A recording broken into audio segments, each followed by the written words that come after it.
Software-driven publishing. That's good.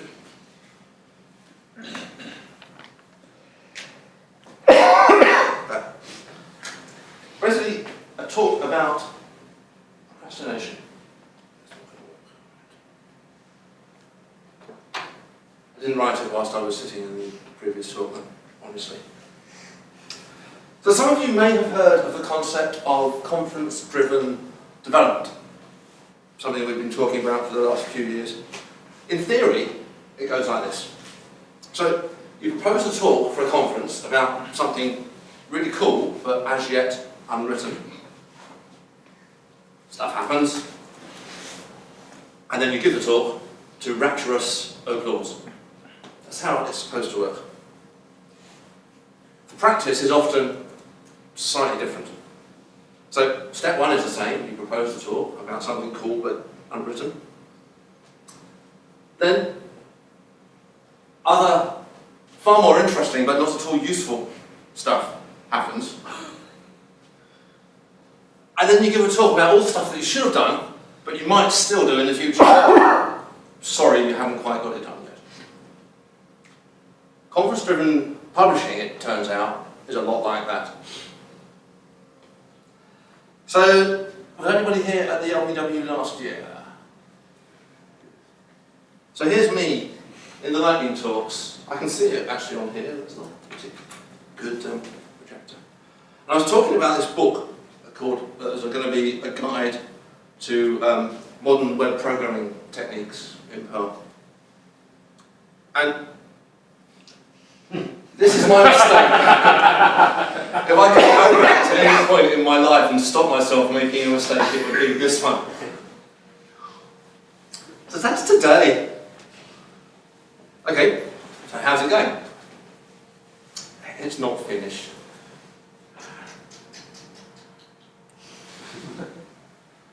But what have I done? So, I've got a website, but for those of you who saw me give the talk last year, you'll know that I actually bought this domain 5 years ago, or 6 years ago now, so that wasn't really much of an achievement. There's a Twitter account, but you can't see the last tweet in it was the day after the LPW last year. We've got GitHub, so that's important. There's actually, well, there's a plan of what the book's going to contain. And I think the thing I'm proudest of in the last year, there's a commit from someone that's not me. Dorwood was bored on the train home from the LPW last year and wrote an introduction to HTTP for me. There's even text. I have written chapters. But see, process is important when you're working on a project like this. Good tools are really important. So I had a bit of a think about producing ebooks, and what I wanted to do was to take something in a easy to handle input and then turn it into, I decided that as a minimum I needed to be able to produce EPUBs, MOBIs and PDFs. So this is, in the GitHub repository, there's a makefile which basically implements my process for doing stuff. So what I decided was that I would start with Markdown, because Markdown's shiny and cool and everyone knows it. Well, everyone knew Markdown except me, so I had to give myself an excuse to teach myself Markdown. And then there's this wonderful piece of software out there called Pandoc. Pan from, is it Greek for everything? Or many things? And it converts between document formats. So I can use that to convert from Markdown to EPUB. And then some of you might have seen Steve's talk in here half an hour ago. He talked about KindleGen to generate Kindle books, and it will generate. One of the things it will do, it will convert from EPUB to MOBI. Some of you will have come across Canada. Those of you who have come across Canada will be thinking, God, what is that? The user interface is horrible. But it turns out it actually has a command line interface that you can use, and you can use it to convert from EPUBs to PDFs. So you put all this together, and you have input files in Markdown, Pandoc converts to EPUB, then this Kindle Gen generates a MOBI, and ebook convert is the Calibre command line tool to producing PDFs. But the thing is, that all happened months ago. I had that all done soon after Christmas. So what else has happened? Why haven't I written this bloody book? Well, so this is the dog in my home. So you remember this slide from the start about what goes wrong with conference-driven development? Well, a lot of other more interesting stuff happened. I went on holiday at Christmas. This is me in Zanzibar with a coconut hat. We had a general election in the UK, and it became vitally important that I wrote a website that monitored the general election. If you read Pearl Hacks, my blog, you'll know I wrote a dashboard to monitor what was going on with all my CPAN modules. I took some grungy old code that I've been using to run my contracting business for the last 20 years, and I cleaned that up enough to put it on GitHub and write a blog post about it. I built a secret web app for my wife's school, which blew up on the day it went live and caused much embarrassment. I did a lot of work preparing for Yahtzee Europe. I've been preparing stuff for the LPW. I wrote a book, but just not the right book. I wrote this to.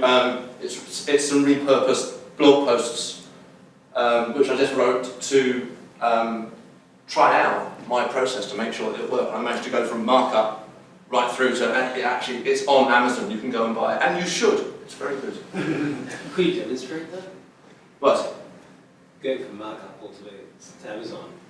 I've learned not to do live demos. But so in general, I've been doing all sorts of stuff that aren't getting this book written. In short, I've been procrastinating. So the book's not finished. And realistically, it's not going to be finished before the next LPW. I already have a stack of other more interesting things, and to be honest, more lucrative things that I could be doing with my time next year than writing this book. Yeah, interesting, stroke, lucrative. But I mean, if you're interested in taking the project on, let me know, and I'm happy to help in any way you can. You feel free to take my plan or whatever. However, remember that tool chain that I was talking about several slides ago? The one that involved Markdown and Pandoc and Kindle Gen and Calibre? The one that looked like that? Well, it turns out, see, that could work for you too.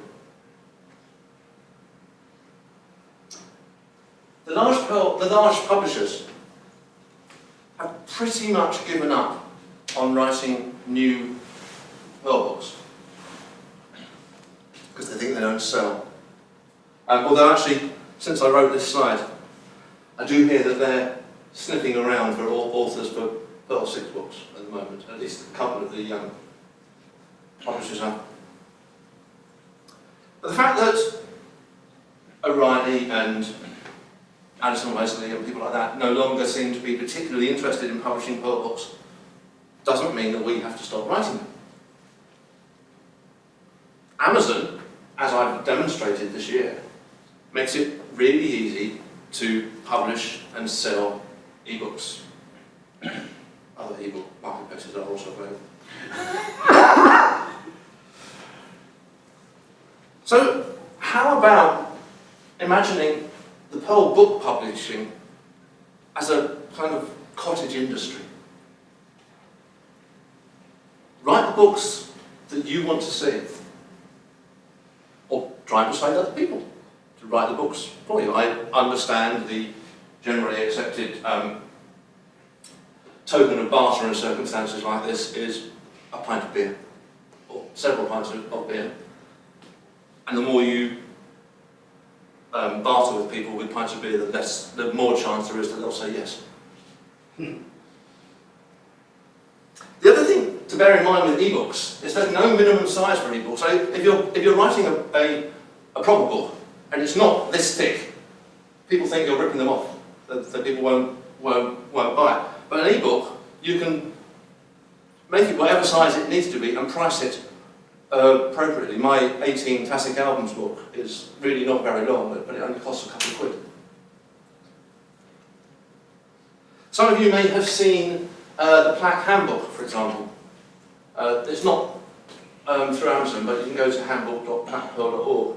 And what's happened here is that Miyagawa has taken all the documentation for Plaque and run it through a process pretty similar to mine, I'm sure, and produced an ebook, which you can go to his website and buy. But it's not the size of a normal book. It's quite a slim little volume. Is anyone old enough to remember this? A couple of you. So this was published. Sorry? I have two of them. I threw mine away about 4 years ago. So this is something that O'Reilly published in 1997. It's a boxed set of Perl books, none of which you could get elsewhere. And there was a CD in there as well with a snapshot of CPAN, because that's really useful, because that never goes out to print. But this is the problem, because two of the volumes in there were the Perl module reference, which were compiled and edited by these two people. And of course, what they'd done is they had chosen a few dozen popular and useful CPAN modules from the time. And as Dead Tree, that doesn't work, but by the time it gets onto the bookshelves, it's out of date. But that kind of thing could work pretty well as an ebook. Does anyone remember this book? So in about 2008, Dave Rolsky took a TPF grant to massively improve the documentation for Moose. So that's why. It was originally written by Stephen, and then Dave Rolsky upgraded the documentation, wrote tutorials and cookbooks and stuff like that. And what's happened here is Leon took that documentation, passed it through some formatting, squirted out some PDF, I think, at the other end, and uploaded it to Lulu, which takes ebooks and converts them to real books. And you could go to Amazon, or maybe not Amazon, but Lulu, certainly would give you a real book. And again, it's quite a slim little volume because that documentation doesn't spread out particularly well. But there's plenty of ideas out there for things that can be turned into ebooks. I forgot to include it in this list, but there's a link on Meta CPAN. If you go to any module page, there's a link which automatically generates an EPUB or a MOBI of that documentation, so you can download it straight to your Kindle.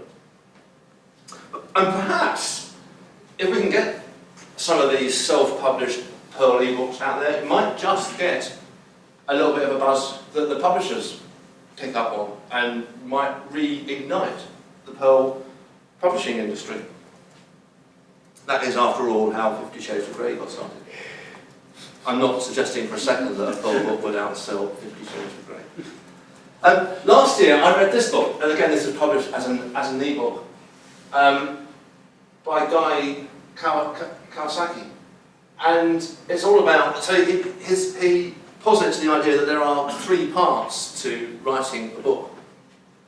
Now the first part, the actual writing the book, as I've proven this year, is actually quite difficult and takes too much time. The last part of the book, the last of the three, is the bit about actually marketing your book and actually getting people to buy that book. And as my 18 classic albums also show, that's also very hard. But what I also think I've proved this year is the bit in the middle, the bit actually being a publisher, the bit of taking the input files and creating the book and getting it out there actually on sale. That's piss easy these days. Really not hard at all. So don't be like me. Don't procrastinate. Get out there and write a book. Thank you very much. Any questions? Yes. How many did you sell? How many? Did you sell of the 18 albums? So far, I have sold 6 copies, which has made me very nearly £6.50. Partly paid the marketing budget. Sorry? Partly paid the marketing budget. Yes, I've spent £20 on Facebook ads. Any other questions? Do you reckon there is a market for Pearl books? I think at the level, well, two things. I keep hearing people say, I wish there was a book about this. Really? Okay. But I suspect that the publishers know their business better than I do, and that they know that the market for those books doesn't spread very far outside the half a dozen people that say, I really like that book, and that's the problem. But that's the area where ebooks fit in that space really nicely, because you don't need to sell tens of thousands of books to make an ebook successful, or at least profitable. How does the royalties on an ebook versus a physical book compare? Because I know you've written physical books, haven't you? So Yes. So the thing with there's a few differences with a physical book. The publisher takes most of the money because they put in quite a lot of effort as well, and they produce the books, they ship the books. So, for example, my data munging with Perl costs about, I think you could buy it, I think that this price was about £28 or something like that. I reckon I got on average about £1 for every copy sold. But with an ebook, firstly, it's all mine. I don't have to pay anybody else. And secondly, the costs are much lower. There's no production costs. So for 18 classic albums, I think I'm getting something like £1.10. So I'm getting more per copy from a book that sells on Amazon for £2 than I was for a proper book that was selling for 25 quid. Did you sell more than 6 copies of your 800 book? I sold substantially more than 6 copies, yes. But and that's where the E from 8, from the entrepreneur stuff comes. So you've got a book that is, can I say this now? Yes, let's say it. If you've got a book that is being marketed by a publisher, even if that publisher are as rubbish at marketing as Manning are, you can still sell thousands of books. If you have a book that's being marketed by a publisher who are as good at marketing as O'Reilly are, for example, then you can sell an awful lot more books than putting Facebook ads on your friend's page asking them to buy your book.